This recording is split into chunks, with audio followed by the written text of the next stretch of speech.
จิตใจฮือออกจากอำบ่ฮือด่างดำโศกเศร้ามัวมองแสงแห่งธรรมะนั้นเป็นแสงทองส่องใจเรื่องร้องตึงวันค่ำเจ้า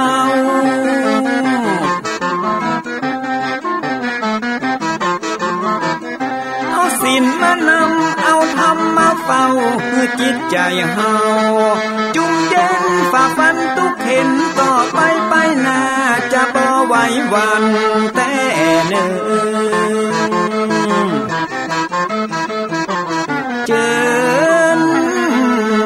พี่น้องมาฟังรายการธรรมะเบิกบานตอน6 โมงเจ้า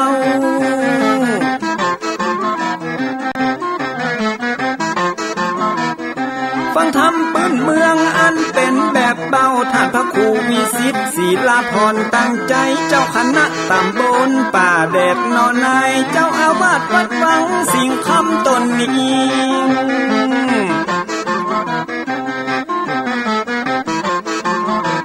อันรักของเก่าล้านนาก่อนกี่เมื่อลูกหลานเฮาตี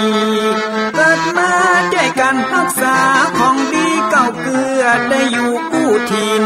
ล้านนาฟังทำแล้วของแผ่วจิตใจเหมือนป่าอยู่ในนาทีนั้นน้ำ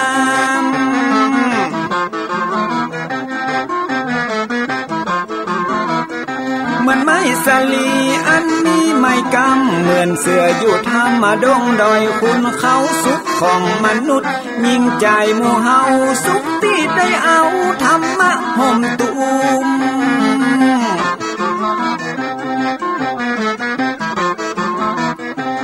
ใจคนใดมีธรรมห่อหุ้มใจคนนั้นจุ่มใจบ้านมันอยู่วิมานเวียงวังจันแก้วบ่มีในเต้าแล้วน้อง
ร่วมทานร่วมทุนวัดวังสิงห์คำรู้กันทั่วคอนพระครูวิสิทธิ์ศิลาภรณ์เทศสอนให้พรเกื้อกูลเจ้าคณะตำบลป่าแดดหน่อเนื้อนาบุญเจริญพรญาติโยมคุณร่วมบุญร่วมแรงศรัทธาพระดาวทันใจคู่วัดวังสิงห์คำบารมีเลิศล้ำญาติโยมเลื่อมใสบูชาครูบาเจ้าศรีวิชัยให้พรมวลมิตรสิทธาพระประจำวันเกิดเสริมดวงชะตาให้อาหารปลาหน้าวัดสุขใจเชิญร่วมบุญส่งน้ำพระธาตุน้อมใจอภิวาทขอบุญสุขใจสุขกายไหว้พระขอพรองค์พระเจ้าทันใจหลวงพ่อประเสริฐเจริญพรอวยชัยให้ท่านสุขใจทั่วกัน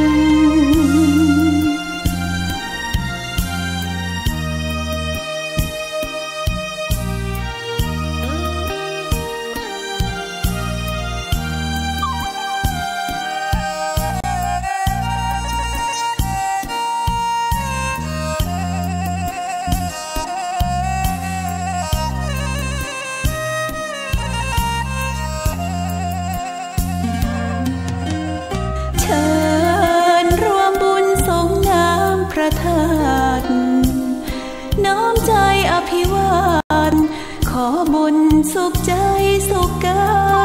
ยไหว้พระขอพรองค์พระเจ้าทันใจหลวงพ่อประเสริฐเจริญพรอวยชัยให้ท่านสุขใจทั่วกัน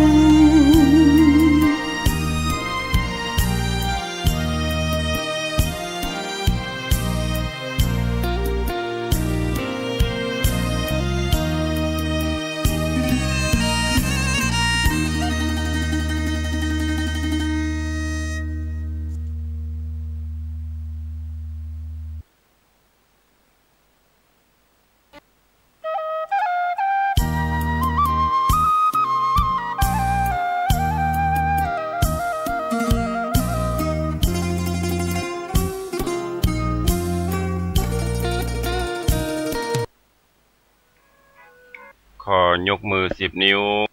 กราบนอบน้อมนมัสการพระติรัตนแก้วเจ้าตั้ง3 ประการอันมีพระพุทธพระธรรมพระสงฆ์อันเป็นสรณะที่เบิ่งที่เคารพนับถืออันสูงสุดในชีวิตขอน้อมไว้สาปุญญาบารมีธรรมพระมหาเถรานุเถระ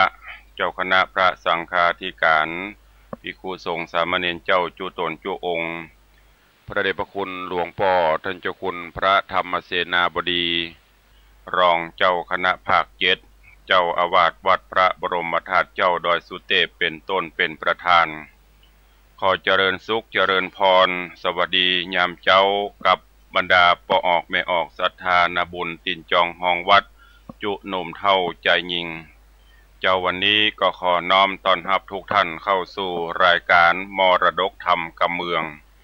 ต่างสถานีวิทยุกระจายเสียงพระพุทธศาสนาแห่งชาติและสังคมคลื่นเพื่อการศึกษาพระพุทธศาสนาและวัฒนธรรมออกอากาศที่วัดฝ่ายหินตำบลสุเทพอำเภอเมืองจังหวัดเชียงใหม่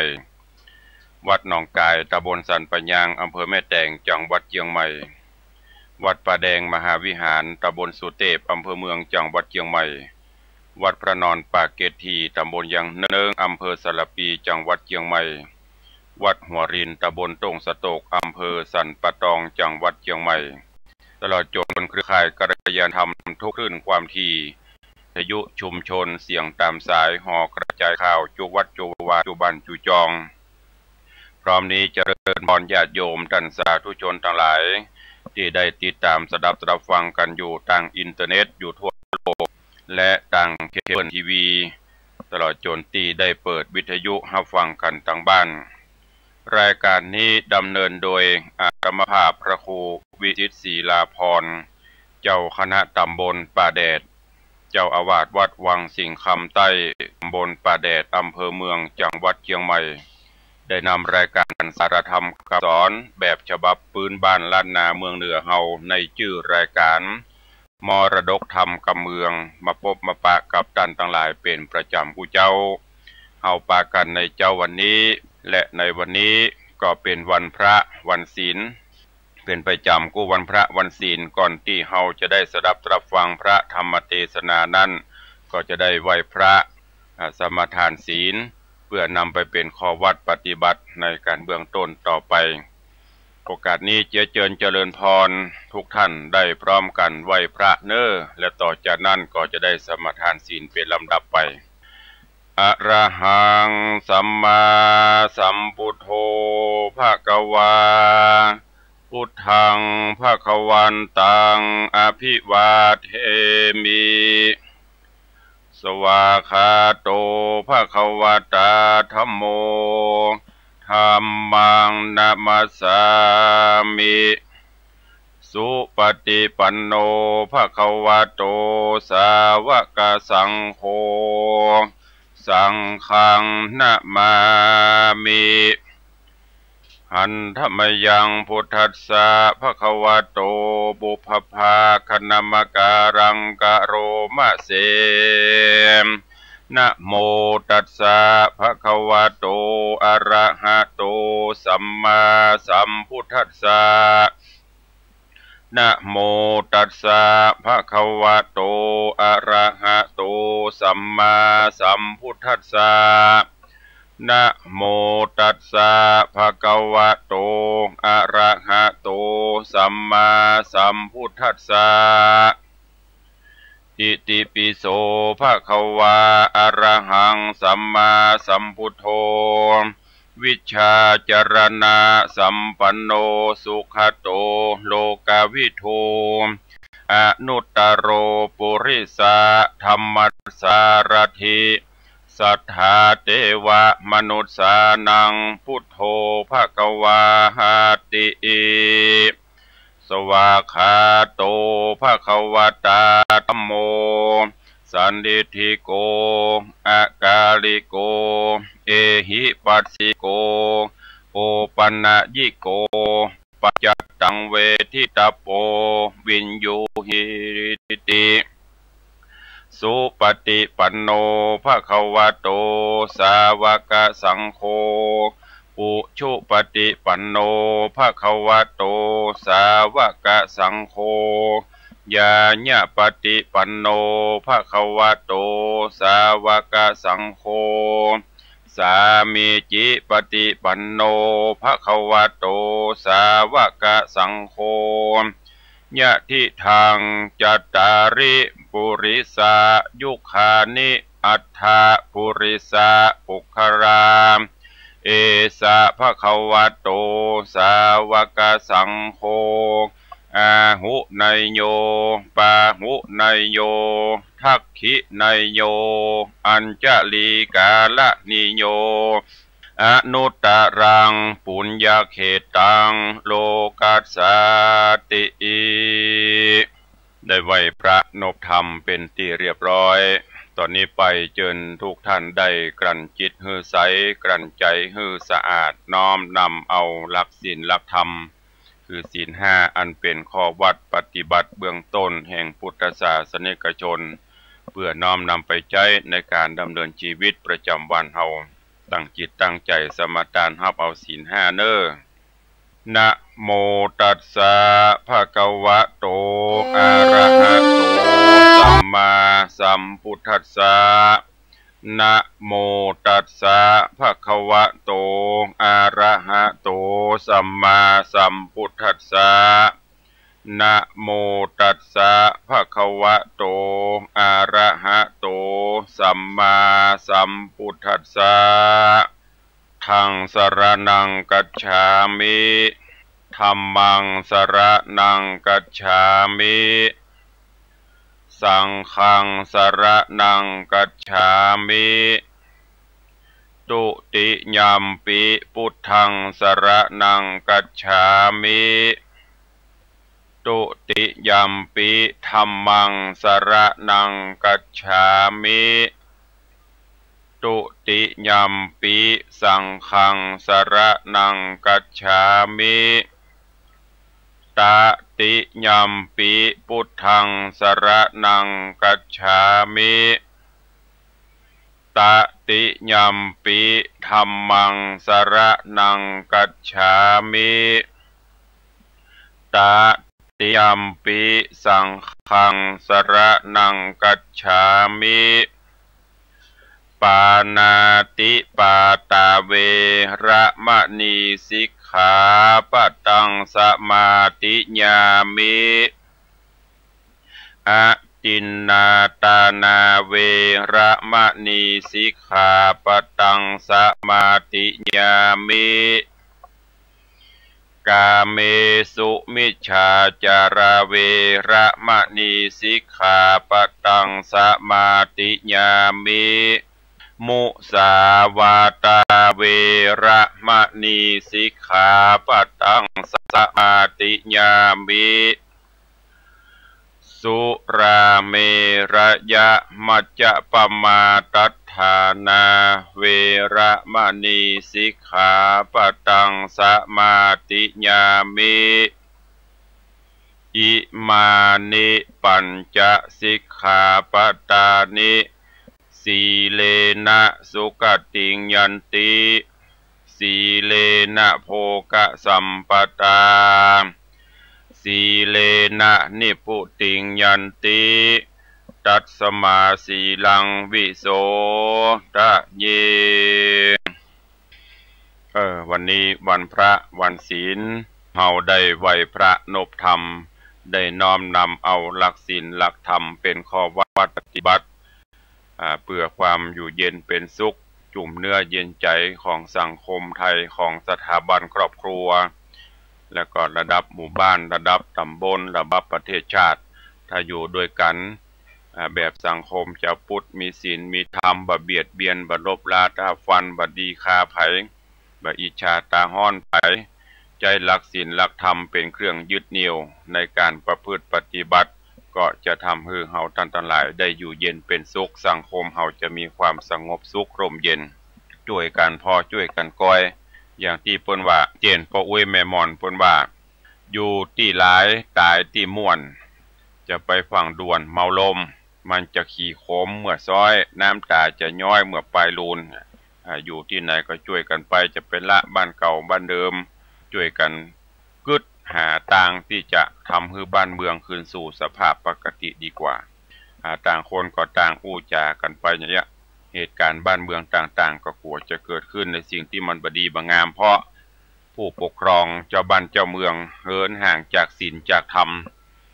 ประพฤติปฏิบัตินอกหีดนอกห้วยเก่าห้วยเดิมไปเจริญพรญาติโยมท่านสาธุชนทั้งหลายตั้งอกตั้งใจสดับตรับฟังพระธรรมเทศนาปื้นเมืองเหนือณโอกาสบัดนี้เดี๋ยวก็วันเดี๋ยวก็คืนเดี๋ยวก็ตื่นเดี๋ยวก็ตายเดี๋ยวลำบากเดี๋ยวสบายเดี๋ยวก็ร้ายเดี๋ยวก็ดีประเดี๋ยวต้องไปสู่โลกหน้าเดี๋ยวต้องลาจากโลกนี้รีบเร่งทำแต่ความดีอย่ารอรีว่าเดี๋ยวทำขอยกมือ10 นิ้วกราบนอบน้อมอย่างพระติรัตนเกี่ยวเจ้าตั้ง3 ประการอันมีพระพุทธพระธรรมพระสงฆ์อันเป็นสรณะที่เปิ่งตีเคารพนับถืออันสูงสุดในชีวิตขอกราบคารวะแตบไตไวสาปุญญาปารมีธรรมพระมหาเถรานุเถระภิกขุสังฆสามเณรเจ้าจุตนจุองค์อันหมายมีพระเดชพระคุณหลวงปู่พระพรหมมงคลที่ปรึกษาเจ้าคณะภาค7เจ้าอาวาสวัดพระบรมธาตุเจ้าสีจอมตองพระเดชพระคุณหลวงป่อท่านเจ้าคุณพระเทพโกศลที่ปรึกษาเจ้าคณะภาค7เจ้าอาวาสวัดศรีโสดาพระอารามหลวงพระเดชพระคุณหลวงป่อท่านเจ้าคุณพระธรรมราชานุวัตร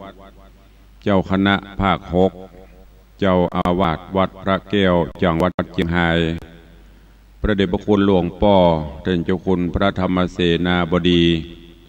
รองเจ้าคณะภาค7เจ้าอาวาสวัดพระบรมธาตุเจ้าดอยสุเทพพระเดชพระคุณหลวงป่อท่านเจ้าคุณพระเทพปริยัติเจ้าคณะจังหวัดเชียงใหม่เจ้าอาวาสวัด7 ยอดพระอารามหลวงอำเภอเมืองเชียงใหม่พระเดชพระคุณหลวงป่อท่านเจ้าคุณพระเทพรัตนนายกท่านเจ้าคณะจังหวัดลำพูนเจ้าอาวาสวัดพระธาตุเจ้าหริพลชัยจังหวัดลำพูนพระเดชพระคุณหลวงป่อท่านเจ้าคุณพระราชรัชมุนีเจ้าคณะอำเภอเมืองเชียงใหม่เจ้าอาวาสวัดสวนดอกพระอารามหลวงอำเภอเมืองเชียงใหม่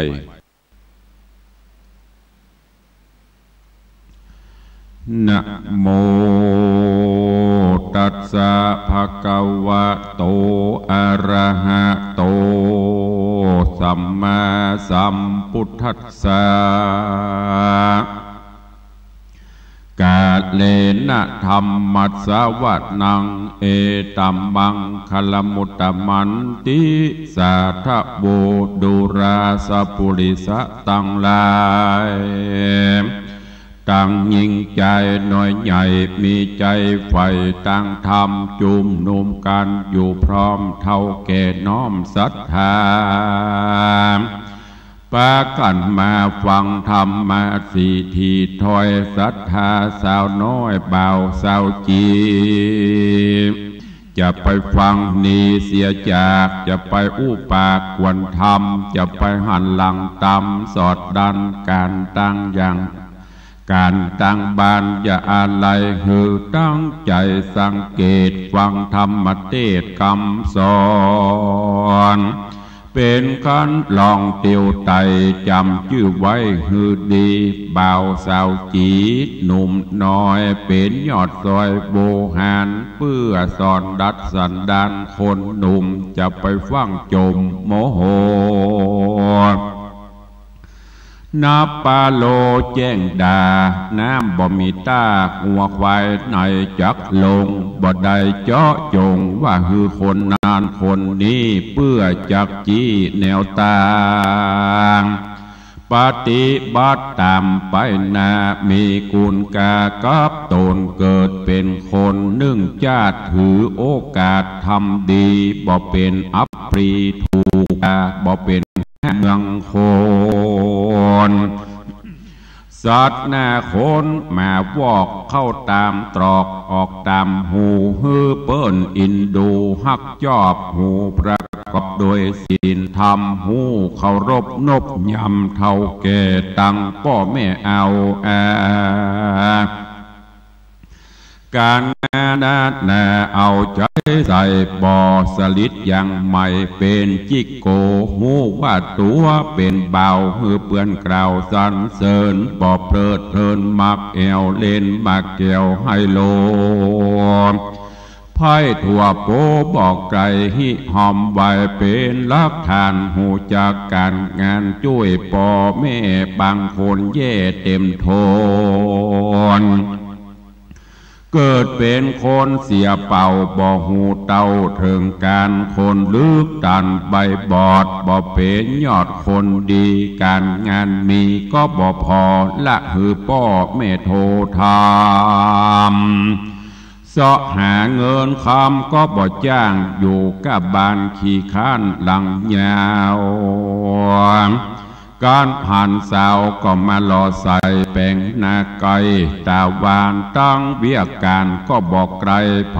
บอกใครใดเป็นผัวพ่อแม่ตัวก็ยังหูว่าจมเมื่อเจ้าก็ยังบ่มอยู่ที่นอนลาบเหมือนขอนจัดลาดเปิ้นบ่เลิกลูกกาดมาเสาะทำหากินเข้ากลางวันเราบ่ไปไหน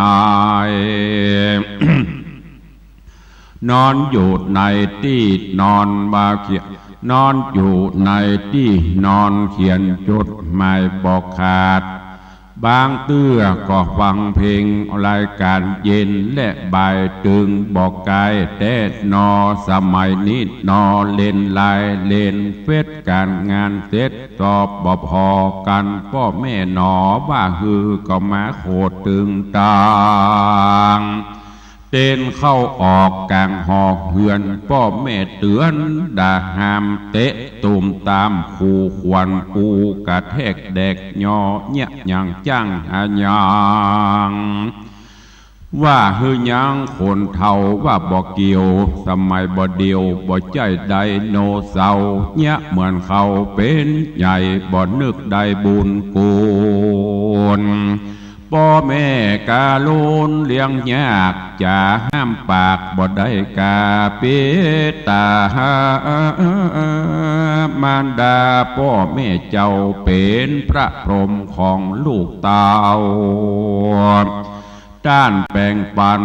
หอบเล่าด้านประกอบโดยพรหมวิหารเป็นบูรพาจารย์คนเท่าสอนลูกเต้าเป็นกรรมหูจักการเตียวยางหือหูอู้จ้างปูปาหูทางคาตั้งไข่ต้านใจใส่ฮักแปงตั้งแต่แดงและน้อยฮักขาคอยเอ็นดูมีมุตูอุ้มกอดหือเกิดหอดเตอะนาปิตามารดาพ่อแม่มีกุลมาแต่น้อย เอายังน้อยอยู่ในคันแม่ระวังกูอย่างจักเตียวยังไปวายกลัวได้ไปสะนันต้องลูกในต้องเฟื่อนคลอนแม่ถ้าหน่อมลูกมาอาหารฝาดเผ็ดเค็มบ่น่ากินเข้าใส่กลัวเสพไม่ในครานถึงเติ้งตันลูกเกิดแม่เจ็บเดือดโอ้ยคลางปอก็บอกว่าแม่เจ้าก้อยอยู่เฝ้ารักษาเสาะยุกยาใส่ปากแม่ตุกยากดาตายลูกใส่ใจมาเกิดเอากำเนิดเป็นคนแม่อดทนเต็มที่กินข้าวจี่ไฟแดงกินลาบกินแกงบ่ได้พอแม่กับพ่อทุกใจจักไปในบ่ได้เสาะพักไม้หุงแกงยามตอนแรงและเจ้าลูกหนึ่งเข้าดังไฟการงานใดๆกูอย่างพ่อบ่ว่างสักวันน้ำกินฉันพร้อมเสียงบ่ดีกเลี่ยงสักวันทุกมาตันเพราะลูกยามเป็นมุกวัดไอแม่ก็มาอะไรข้าคอยกลัวลูกน้อยถึงตายยามนอนง่ายและความแม่อาบน้ำตึงวันพาปุกปันบ่อพรากเอานมใส่ปากปันกินกลัวใจยิงลูกบ่ใหญ่บ่ใหญ่ก็กองหือใหญ่มาแล้วเถียงเจี้ยวอยู่กลางแข่งแม่จี้แจงสอนสั่งตึงบ่นั่งดาฟังยังมาปังตอบตาเป็นเท่าล่าสมัยอยู่บอดใดขี้แซมอยู่แบ่มตึงวันกันปากหวานเหมือนน้ำตาลและอ้อยลูกใหญ่น้อยบ่เอากามทำลุงหลังขนาดนอนจัดลาดห้องเพลงอีการงานมีบอกไกลการงานลื่นเริงมีที่ไหนพากันไปถือโอกาสขอเงินพ่อแม่ไปเพลิดเพลินแอวเล่นเข้าไป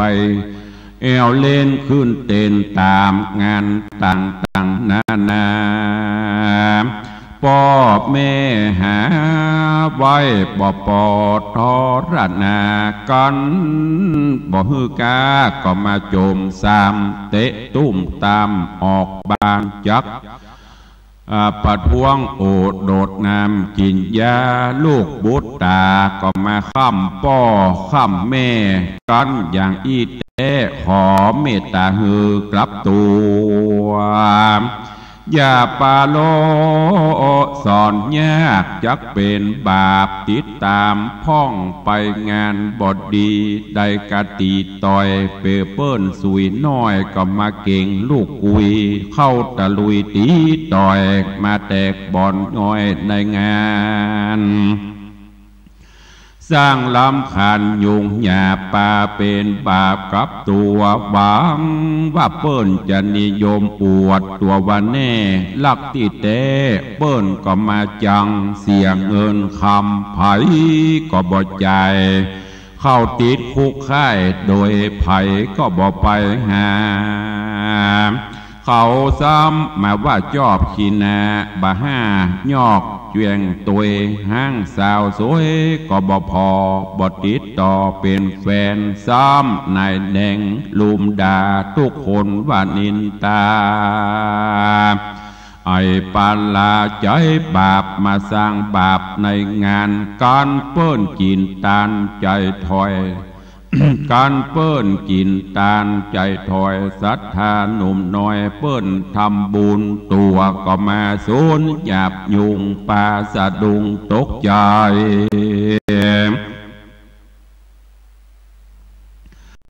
ติไหลปังปาดเกิดแถมชาติก็มาเป็นคนใบประสาทกามสร้างมาบอกเว้นเดินตามเส้นแนวต่างตามพระพุทธทางเตโดยสังเขปกถาว่ากรรมมุนาวันตันติโลโกสัตว์โลกย่อมเป็นไปตามกรรมดังนี้พระพุทธเจ้ากล่าวจี้กวดจำอย่าสะล้ำตัวเก่าเกิดพบเข้าศาสนาวันเวลาใจปราดถือโอกาสทำดีละเสียดีความจัวอย่าเรือกลัวมัวมองตัวเฮาตรองพอก่อนยังหนุ่มอ่อนในวัยดาดนิสัยได้ง่ายจะเพียบไปอย่างมีไม่ก็ดีที่มันอ่อนดัดเสียก่อนอย่างแปะการว่าไม่แก่แต่ดัดก็บ่วายจากเสียใจเมื่อลาอย่ารอดเวลาการหือมันใจสอดดันสินธรรมหูขะยามหนุ่มจักได้จุมเจยบานยามสังขารแก่เท่ากรรมเก่าโบราณอ่านอาจารย์กล่าวไว้หนุ่มสู้ได้การงานจักสำลานตอนปลายยามหนุ่มชอบสบายจักได้หายเมื่อปลายมือการเดถืออย่าพลาดเป็นโอกาสต่างเรินเสาะหาเงินเด็กเสาะหาเงินเตี้ยวอย่าได้มักแอวกินสุราตังกัญชายาฟินอย่ามาบ้าบินฟินหออย่าหลับจ้อลวงพรางอย่านอนวันกินแอวเล่นมักเกี่ยวไฮโลมาสุมหัวเป็นหมู่จ่าผู้เรื่องสาวอย่าได้มาเป็นคนที่ว่ายากสอนยากนาเป็นเจ้าให้เจ้านาอย่าได้มาตีกองทำจองห้องแข่งฟ้ามาขี่มาแข่งตาวันมดเงินคำบอดเต้าบ่ใจเจ้านายโตอย่าได้แต่งตัวล้ำมอกนอกหูดีดูท่าทีพอกบางคนมอบเหยาไว้พ่อแม่ส่งไปเฮียนต่อไปล่อกัญชายามาอยาบาคบเปื้อนกาที่บดดีเอายาฝิ่นกัญชาเข้าบ้านถิ่นขอกเงินเอาไปเพลิดเพลินกินแอวเมาสาวแถวแอวบ่ศึกษาหันมาหลายนี่เล่าพ่อแม่หาส่งให้เจ้าโจรปอบ่ซื้อใจกินน้ำเขาเป็นนี่เป็นศีลบ่ว่าย้อนลูกลาไปเฮียนนึกว่าเจ้าเพียรอุตสาหกับอย่างว่าเลวสามเป็นอันตะผ่านค่ำพ่อค่ำแม่อย่างอีเต้บ่ดีเห็นนะจะขอจะเรื่องลูกลาสาวเป็นเรื่องยาวติดต่อฮือกึดพอยาวไปอ่านว่าลูกแม่ยิงตั้งหลายหนุ่มน้อยเปรียบเหมือนดอกซอยบุพาพามัดลาตอมไตกลิ่นลดไม่กวนโจมเป็นที่นิยมหักยอบกะเกสรดอกหอมบานเมินบอกนานเหี่ยวแห่งผู้เพิ่งแย่งเกสร จะรถหอมหมดเสียงกลับหลีกเลี่ยงบินไกลบ่อะไรไฟห้อยเพียบสาวหอน้อยสาวในวัยบ่ไผ่ก็มาอยากใดอย่าไปไร้ปัญญาปล่อยตาหาเข้าครอบเปรียบเหมือนดอกที่บานไผ่บ่ต้องการและพอเถิงรูปหล่อใจสามขี้ข้านการก็มาซ้ำหายไผ่บอกใครใดเป็นแฟนยังมีแขวนล่องไตไปเสาะไส้ห่างเงินการแก่เกินซ้ำยากมาลำบากมันดาลูกอาจได้ลูกน้อยมาฮือพอคนรูปหล่อสลัมแยมหนุ่มกำใจแยมหนุ่มกำใจง่ายบ่อิ่มใกล้ตันหา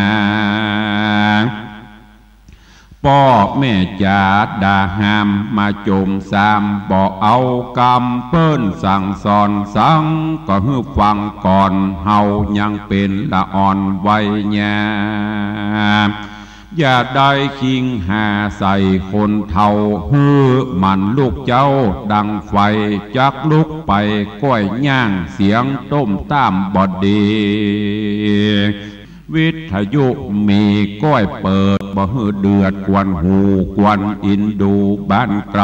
ลับบ่ได้นอนฝันการงานสั่งก็มามันพออย่าละแม่ป้อได้ดูกวาดเจดถู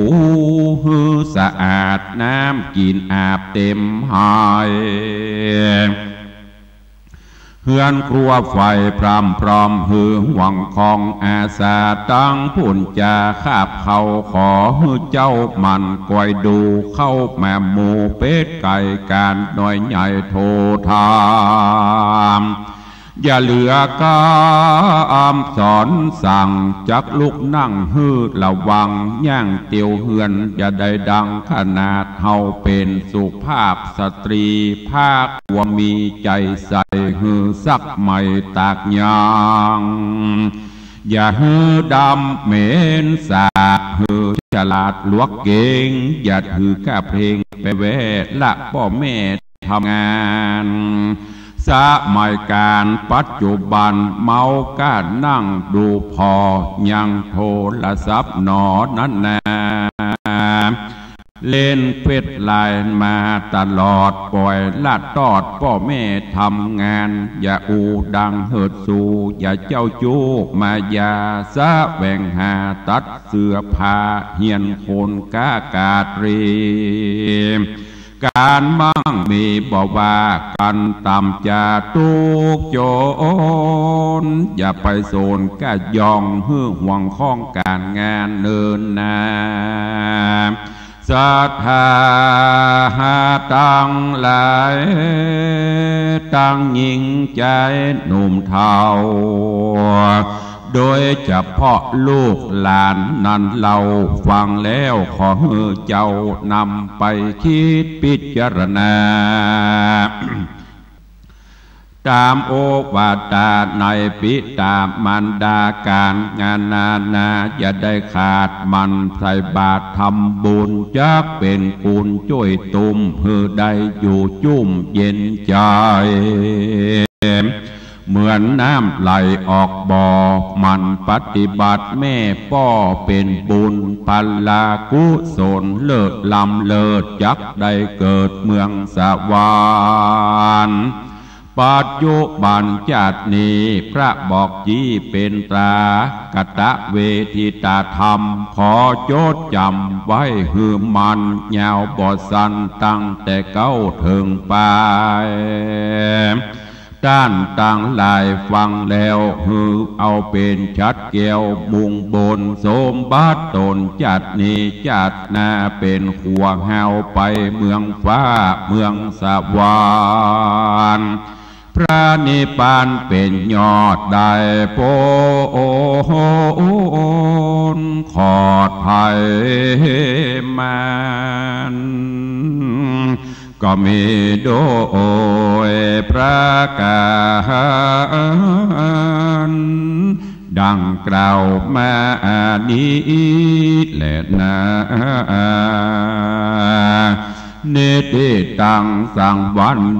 นาวิเศษจะห้องเหตุธรรมเทศนาเตือนสตินาสอนหนุ่มเบาสาวจีก็บังโกมสมเรศสเดชก็ได้ฟังพระธรรมเทศนาในเจ้าวันนี้ผ่านโปนไปในเรื่องของไว้เป็นข้อคิดกับลูกกับหลานกับเยาวชนคนดีในปัจจุบันนี้ส่วนมากก็จะเป็นเช่นนี้นั่นก็คือในยุคของสังคมก้มหน้ายุคโลกาภิวัตน์โลกเจริญในด้านวัตถุแต่ในด้านจิตใจด้านความกตัญญูกตเวทิตาธรรมนับวันก็นับจะหายนับวันก็นับจะเหือดแห้งเสื่อมสูญลงไปลูกหลานตานเต้าเยาวชนคนดีทั้งหลายฟังแล้วเก็บไปคิดพิจารณาเนอะไปประพฤติปฏิบัติเอาไปปรับปรุงตัวเก่าจะไปฮื้อเทคโนโลยีอย่างต่างๆมันมีอำนาจกว่าเฮาล้ำไปก็ไปใจถึงครับไปใจถึงกับว่าบ่ฮื้อความสนใจก็ไปใจพอประมาณจะเล่นก็เล่นพอประมาณจะไปฮื้อมันมีอำนาจเหนือกว่าเฮาลูกหลานบางคนก็เกินล้ำไปเล่นกันหน้าจอเล่นกับโทรศัพท์เล่นกับไลน์เล่นกับเฟซเล่นกับเกมตีดกันงอมแงมบ่ใครช่วยพ่อช่วยแม่ทำการทำงานบ้านจองลาบลาก็บ่ใครสนใจในการทำการเฮียนล้ำไปก็ขอฝากไว้ตัวถ้าเฮาบ่ตั้งใจห้ำเฮียนในปัจจุบันสุดท้ายอายุแก่ตนแก่ตัวมาจะไปเปิ่งปะอาศัยไผพ่อแม่พี่น้องบ่ใจจะอยู่ด้วยเฮากุมเท่าเต้าตายท่านเพียงแต่อบรมพร่ำสอนเฮาในสิ่งที่ดีที่งามเฮาก็ควรที่จะเก็บควรที่จะเอาไปคิดบางคนพ่อแม่เตือนพ่อแม่ว่ายังก็ตุ่มต่ำตุ่มต่ำกระทบกระทั่งเนี่ยย่อเนี่ยหาสิ่งเหล่านี้เกิดขึ้นในสังคมเฮาปัจจุบันนี้นักถ้าแบ่งเปอร์เซ็นต์กับปุ่น7-80%ปุ่นด้วยความเป็นห่วงเจ้านี้ก็เลยนำเอาธรรมเตือนสติหนุ่มสาวลูกหลานนำไปเอามาฮึบฟังใครที่มีโอกาสได้ฟังกับพ่อกับแม่ก็ขอให้ปรับปรุงแก้ไขสิ่งอันไหนที่มันผิดมันพลาดไปแก้ไขให้มันดีขึ้นก็บใจภัยเพื่ออนาคตของเฮาในภายภาคหน้าอย่างประเดี๋ยวนี้เฮาลูกหลานน่าเป็นห่วงติดกันงอมแงมแล้วก็แห่งประการหนึ่งก็คือสติสัมปชัญญะบ่ค่อยอยู่กับเนื้อกับตัวล่าบล่าหันเปิ้นเอาหูบงามๆดีๆมาใส่ปากันลงครั่งใครปากันถลำตัวไปอย่างที่เป็นข่าวเป็นข่าวนัดแนะไปพบไปปะกันที่หั่นที่นี่บ่บอกพ่อบ่บอกแม่บ่ปรึกษาหารือไผ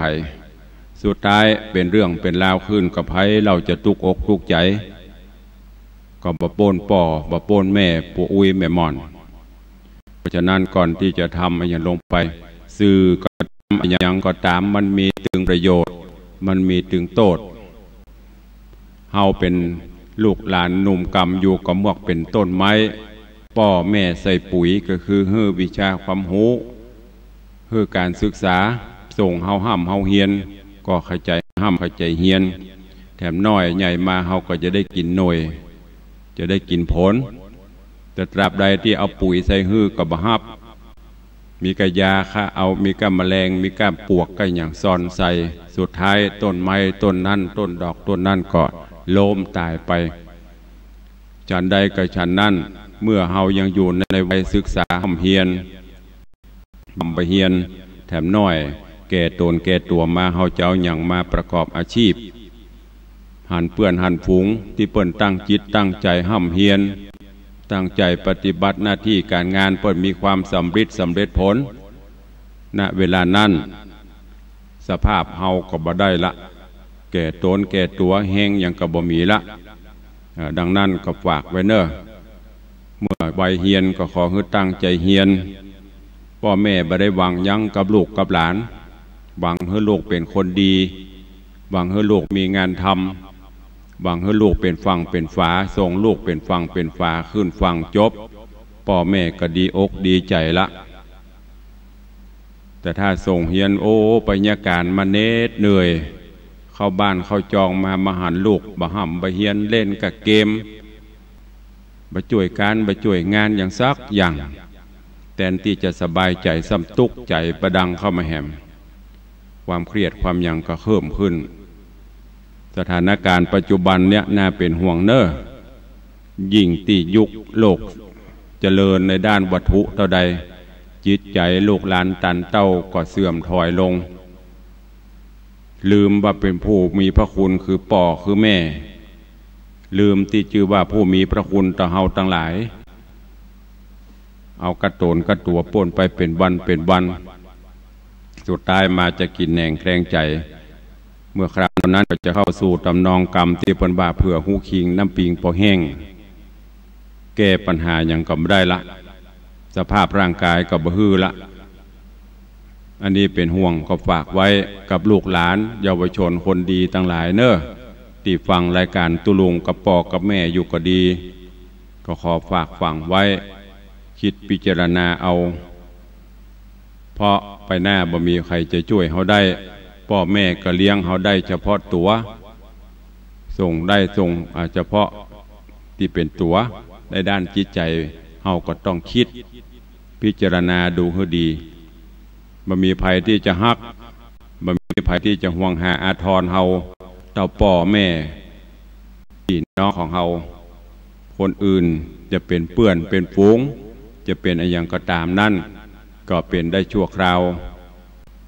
อย่างตีปนว่าเมื่อเฮามั่งเฮามีเฮาร่ำเฮารวยมีกับเปื้อนกับฝูงยามที่เฮาตกโจรมาแม้แต่กระทั่งหมูหมามันก็ตุ่มพออย่างบทกลอนที่เปิ้นเตือนนั่นน่ะเมื่อมั่งมีมากมายมิดหมายมองเมื่อมัวหมองมิดมองเหมือนหมูหมาเมื่อมอดมวยมิดเมินให้มองมาอย่างก็ถูกพ่องมาถูกพ่องตุลงหลงลืมนะตอนสุดท้ายแม่หมูหมาก็ไม่มามองนั่นน่ะอันเนี้ยเป็นกรที่เตือนเขาจะไปว่าอะไรนะว่าแล้วจำได้เขาลองเอามาพอสะท้อนเขาตัวเก่ามันแต้ก่อคบเปื่อนคบฝูงยามมั่งมีกระเปื่อนกระฝูงยามเขาตกอับตกจูงเปื่องพูนให้แซบมดเปื่องไผ่ไม่ได้นอกจากอัตตาหิอัตโนนาโถช่วยเหลือตัวเก่ามีสตุงสตางมีการมีงานทำแล้วก็เหมือนกันเนอะเก็บไว้เป็นสัดเป็นส่วนอย่างที่เปิ้นบอกเอาใจนี่เก่าเอาขวางลงเหวเอาฝังดินไว้มันเนี่ยก็คือเอาฮื้อป่อฮื้อแม่ได้ใจพ่องเงินเดือนเขาถือมันจะน้อยก็ฮื้อไปตามน้อยนั่นนะแต่แล้วป่นบ่หวังแต่ถ้าเขาลองฮื้อไปโอ้พ่อแม่ก็ดีใจบรรลุมีความกตัญญูรู้คุณแล้วเพิ่นก็เก็บว่าหันบ่ไปไหนสุดท้ายก็ปิกมาที่เฮาเนี่ยน้องพ่อคนเฒ่าคนแก่เพิ่นจะกินอย่างเฮาโลดจะกินสโลสละจะกินจะใจจะจ่ายแต่ละอย่างนี่คิดพิจารณาดูก่อนเอาไว้ใจที่จำเป็นเพราะฉะนั้นฝากไว้ตัวเองบางพ่องลูกหลานตันเต้าเนี่ยการเงินเดือนเป็น2-3 หมื่นก็ยังไปควักไปแคมเอาคำพ่อของแม่อยู่อันนี้บาละมีของเฮาก็ใจตัวที่มันจำเป็นจะไปเป็นเศรษฐีเงินพรปนบัตรดอกเบี้ยน่ะดอกบานไม่รู้โรยบานโดยบุหุตัวถ้าเลือดบ่เข้าตาจะไปกู้หนี้ยืมสินของเปิ้น หิหาเอามีกำลังต่อใดกระทำไปใจจ่ายตั้งที่เฮามีอยู่นั่นละดีกว่าไปผ่อนของเปิ้นเป็นเศรษฐีเงินผ่อนนอนกับบ่ม่วนฮ้อนก็เดี๋ยวก็สิ้นเดือนก็เดี๋ยวก็ต้องหามาคือเปิ้นถึงเดือนมาเดือนนี้บ่ได้จ่ายเดือนหน้าก็กอบเต้าเข้าเอาเข้าดินปอกหางหมูอย่างรถอย่างรามันมีปอขี่อยู่มันบังแดดบังฝนได้ก็ขี่ไปโอ้บางพ่องบางคนผ่อนจะโป้นละจะเป็นไทยลำปอมเอาไปตีเทินใหม่มันจะตกรุ่นมันจะอายให้เปิดเอาไปผ่อนต่อจากผ่อนเดือน2-3 ปันเพิ่มเป็น4-5 ปันลดทำไม่แต่นั่งบะม่วนเปิดจนสุดก็ตึงไปเย็นฮ้อนก็เดี๋ยวก็สิ้นเดือนก็เหมือนสิ้นใจอันนี้ฝากไว้กับญาติโยมท่านทั้งหลายเนอะจะกิเลสตัณหาต่างๆมันเข้ามาครอบเฮามีบทบาทกับชีวิตเฮานักล้ำไปอย่างเมื่อก่อนเคยให้ฟังเคยเล่าให้ฟังมีโยมคนหนึ่ง เปิ้นไปอยู่ยามมาขับมาเปิ้นกับปั่นรถพ่วงรถถีบรถพ่วงขี่รถพ่วงรถเครื่องพ่วงเนี่ยไปเยี่ยการพอออกเวรมาเจ้ามาเปิ้นก็ไล่เก็บขวดเก็บพลาสติก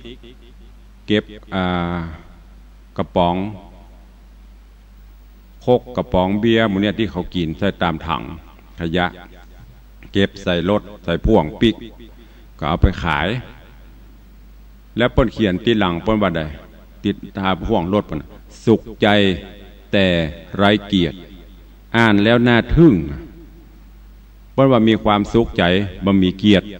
คือบ่มีปริญญาบ่ได้แต่งตัวข้าราชการบ่ได้แต่งตัวไปทำงานโก้หรูบ่มีรถจิบรถเก๋งขี่มีการรถพ่วงขับมากับไปญาการไปอยู่เวรอยู่ยามแจ้งมากับเก็บขวดเก็บกระป๋องใส่มาไปขายวันหนึ่งก็300-400ได้อยู่เต็มพ่วงเดือนหนึ่งก็10,000-20,000อันเนี้ยเอาจ่ายไปกินไปเป็นวันเลี้ยงครอบครัวเงินเดือนเก็บไว้จ่ายที่จำเป็นเบิ้ลก็มีความสุขตรงกันข้ามหมู่เฮาแต่งตัวโก้ขี่รถหรูเต็มพอใจสักเดือนติดหนี้ติดสินอันเนี้ยฝากไว้เพราะไผ่เฮานั่นเป็นคนสร้างเฮาไปตัวปล่อยกิเลสตัณหามันครอบงำลำไปเพราะฉะนั้นเจ้าวันนี้ก็ฝากไว้เนอะกับญาติโยมศรัทธาอีพ่ออีแม่ตลอดจนลูกหลานเยาวชนคนดีที่ฟังรายการอยู่ก็นำไปคิดพิจารณาไปใจในการดำเนินชีวิตประจำวันเนอะวันนี้เวลาหมดเวลาขอนำรายการจากไปก่อนเนาะเดี๋ยววันต่อไปก็ก้อยปบก้อยปะกันเนอะขอความสุขสวัสดีจุงบังเกิดมีกับทุกท่านอยู่ดีมีสุขเหมือนกันจุตนจุองจุผู้จุคนเนอจตาโลธรรมาบตันติอายุวันโนสุขังภะลัง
สอนให้พรเกื้อกูลเจ้าขนามตำบล